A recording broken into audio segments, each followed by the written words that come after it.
Nagbabalik po ang homepage ngayong araw na ito na ang umpisa ng campaign period at sa mga ilang tulog na lang, ang bilis ng panahon, hindi po natin ramdam.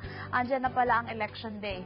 Handa na nga ba ang mga kakailanganin ng COMELEC para maipatupad ng maayos at matagumpay ang election 2013? And of course, kasama po natin ngayong umaga ang Public Relation Officer at Director 3, Acting Director 3 ng COMELEC, si Miss Vicky Dulcero. Good morning, Ma'am Vicky. Good morning, Miss Weng. At good morning po sa lahat ng mga tagapanood ng Net25. Yan. So, Ma'am, campaign period starts today. Napakabilis ng araw, ano? Kumusta na po yung paghahandang ginagawa ng COMELEC? Nako, napaka talagang busy ang COMELEC sa mga panahong ito, Miss Weng. Sa katunayan, nakapag-print na kami ng mahigit sa 4 na milyong balota. Ang target natin, Miss Weng, ay around 53 million ballots.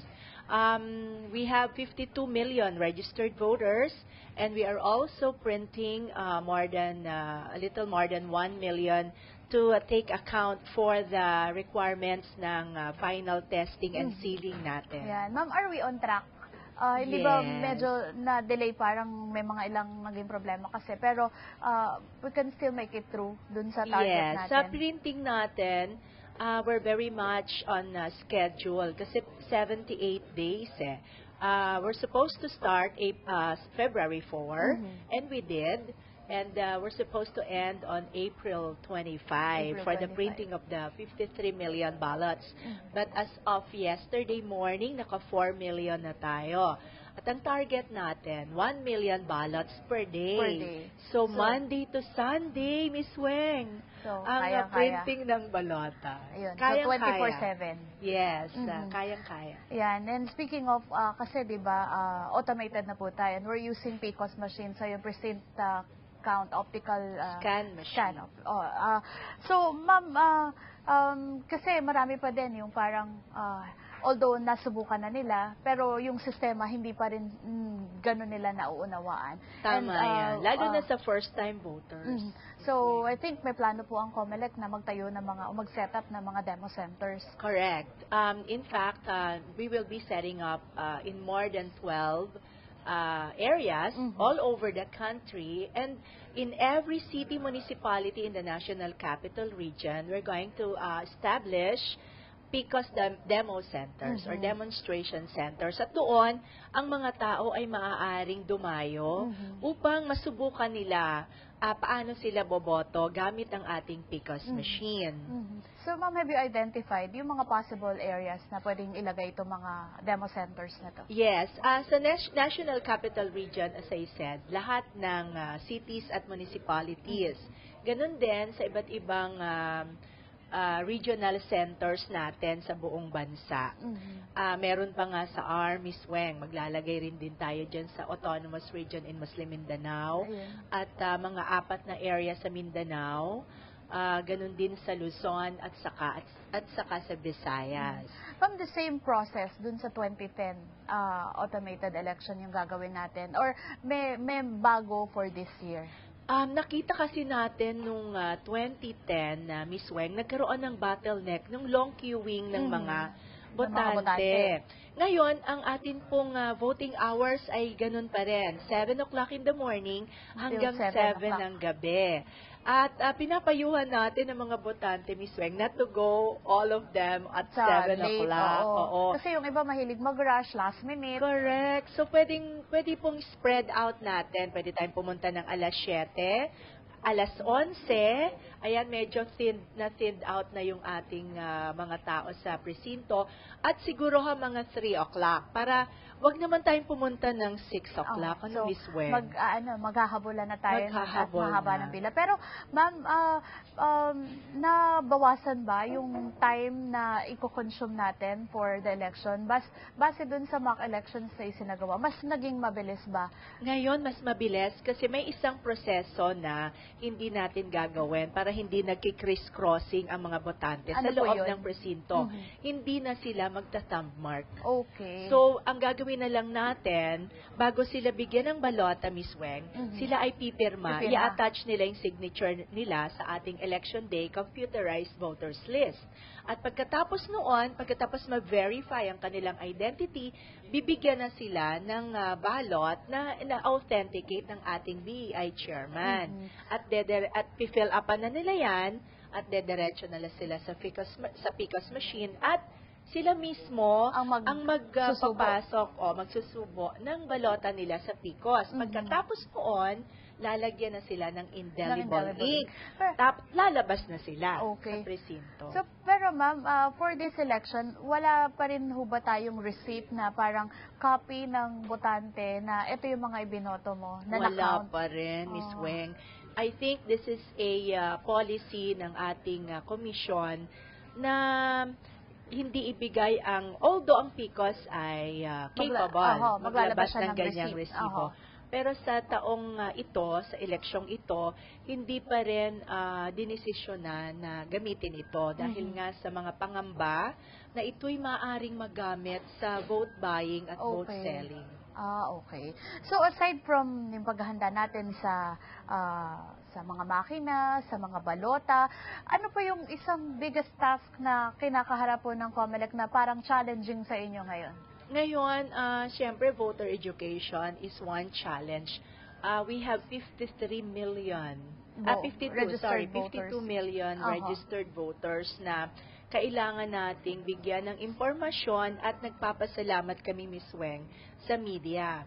Gagamitin natin lahat ng different forms ng media upang paratingin sa ating mga botante na ang tamang pagboto sa darating na May 13, 2013. Isang challenge din yung pumili ng mga kandidato na totoong may malasakit sa mga interes ng nakakarami.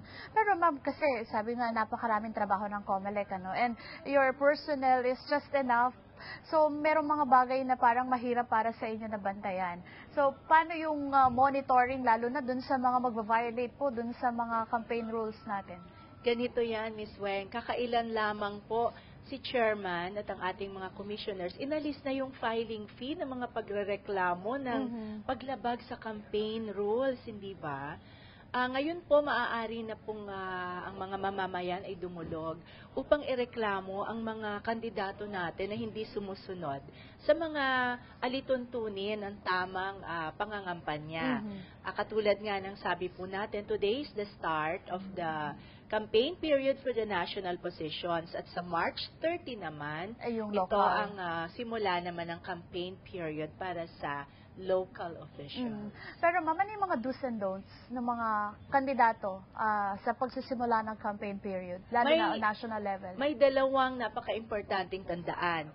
Saan dapat ilagay ang kanilang campaign materials? Meron po tayong designated common poster areas. At ito po ay, ang listahan nito ay ilalabas po ng ating mga local election officers. At doon lamang po sa mga itinalagang common poster area dapat ilagay ang kanilang mga posters na ang tamang size ay 2 feet by 3 feet. Sa labas ng common poster area na ito, lalo na sa mga public places, sa mga vehicles, sa mga puno, sa mga alambre, sa mga kable, mahigpit po itong ipinagbabawal. Ang mga streamers din po, bawal po yan na ikabit sa common poster area. Ito lamang po ay maaaring gamitin kapag may public meeting. They can put it up 5 days before the public meeting, and they have to take them away, take them out within 24 hours after the meeting. So, ngayong araw na ito, marami hong magkakalat na ganyan dahil marami magki-kick off ng kanilang mga campaign. At inaanyayahan namin kayo, isumbong natin para po tayo ay maalis natin ng Ma'am, do you have hotlines? In any case na may nakitang violation yung ating mga televiewers? Meron po tayo sa atin pong Education and Information Department. We have 527-5574. Nandiyan din po ang 527-0821. Tandaan natin yung mga numero na yan. Siguro one last point, ma'am, ano pa ba yung kailangan ng COMELEC for this election na sabi nga ito yung mahalaga para magawa po ninyo ng maayos yung trabaho ninyo? Ms. Weng, gusto ko pong manawagan sa mga ating mga botante para po mabilang ng tama ang mga boto natin. Unang-una po, kailangang i-shade ng ng mabuti. Ang oval po Yan, sa yung tabi bilog na ng hugis itlog. O yan, yung bilog na hugis itlog sa tabi po ng pangalan ng kandidatong gusto nyong iboto. Ang mga pangalan po ng kandidato ay nasa atin ng mga balota. Ikalawa ho, kailangan po nating huwag mag-overvote. Okay. Lalo na po pag sinabi sa isang posisyon, isa lang ang dapat iboto, kailangan po isa lang ang isi-shade natin na bilog Hindi na pwede hugis dalawang itlog. mayor mo. Hindi pwede. Isa pa, Miss Weng, kailangan malinis ang mga kamay kasi Okay. hindi dapat At huwag basa ang At kamay. huwag basa, Kasi iba okay. pawisin eh. Kaya So nga, magdala para tayo ho ng pamunas sa mga kamay. Tama po yan. Ayan. So, yan po ang... At magdala ng kodigo. Ayan. Miss Para Weng. sigurado kung ano yung iboboto Correct. mo. Kasi para minsan sa senador, minsan nagiging 13 yung Ayan. na Tsaka shade doon nila. nagtatagalan, mag-iisip ka, teka, sino ba iboboto? Correct. Ayun. Ito yung kodigo na dapat dalhin. Oo, hindi po yan yung Kodigo sample sa ballot. eskwelahan. Oo, tama. Okay.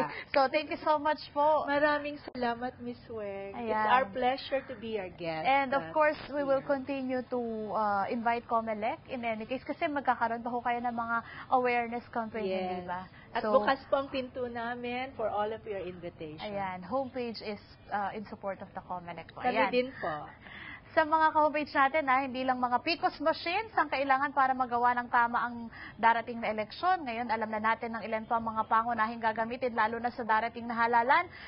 Maging mapagmatsyag din po tayo dun sa mga kandidato nga abuso sa kanilang karapatan. Samantala, abangan ang mga ka-homepage kung sinong makakasama ni James sa aming pagbabalik. Sa homepage at home